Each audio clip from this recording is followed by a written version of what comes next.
প্রিয় ছাত্র বন্ধুরা, আজকের এই ভিডিওতে আমরা জেনে নেব ভারতবর্ষের যে রাজ্যগুলো রয়েছে, অঙ্গরাজ্য এবং কেন্দ্রশাসিত অঞ্চল, সেগুলো সম্পর্কে। প্রথমেই আমরা পশ্চিমবঙ্গটাকে দেখে নিচ্ছি। পশ্চিমবঙ্গ, যার রাজধানী কলকাতা, আমাদের রাজ্য। এরপর কেন্দ্রশাসিত অঞ্চল লাদাখ, যার রাজধানী লে।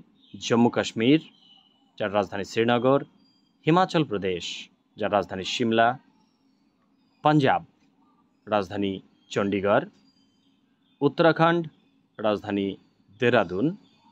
হরিয়ানা, রাজধানী চণ্ডীগড়। দিল্লি, কেন্দ্রশাসিত অঞ্চল। রাজস্থান, রাজধানী জয়পুর। উত্তরপ্রদেশ, যার রাজধানী লখনৌ। মধ্যপ্রদেশ, রাজধানী ভোপাল। গুজরাট, রাজধানী গান্ধীনগর।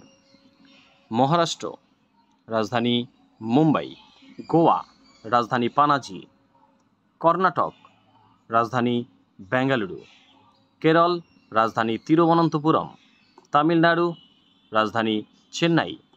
অন্ধ্রপ্রদেশ, রাজধানী অমরাবতী। হায়দ্রাবাদ, তেলেঙ্গানা। ছত্তিশগড়, রাজধানী রায়পুর। ওড়িশা, রাজধানী ভুবনেশ্বর। ঝাড়খণ্ড, রাজধানী রাঁচি। উত্তরপ্রদেশ, রাজধানী লখনৌ।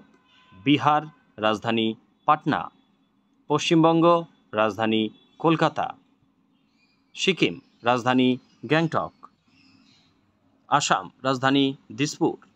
মিজোরাম, রাজধানী আইজল। ত্রিপুরা, রাজধানী আগরতলা। মেঘালয়, শিলং। মণিপুর, ইম্ফল। নাগাল্যান্ড, কোহিমা। অরুণাচল প্রদেশ, রাজধানী ইটানগর। এই হলো আমাদের ভারতবর্ষের রাজ্য এবং কিছু কেন্দ্রশাসিত অঞ্চল এবং তাদের রাজধানীগুলির নাম।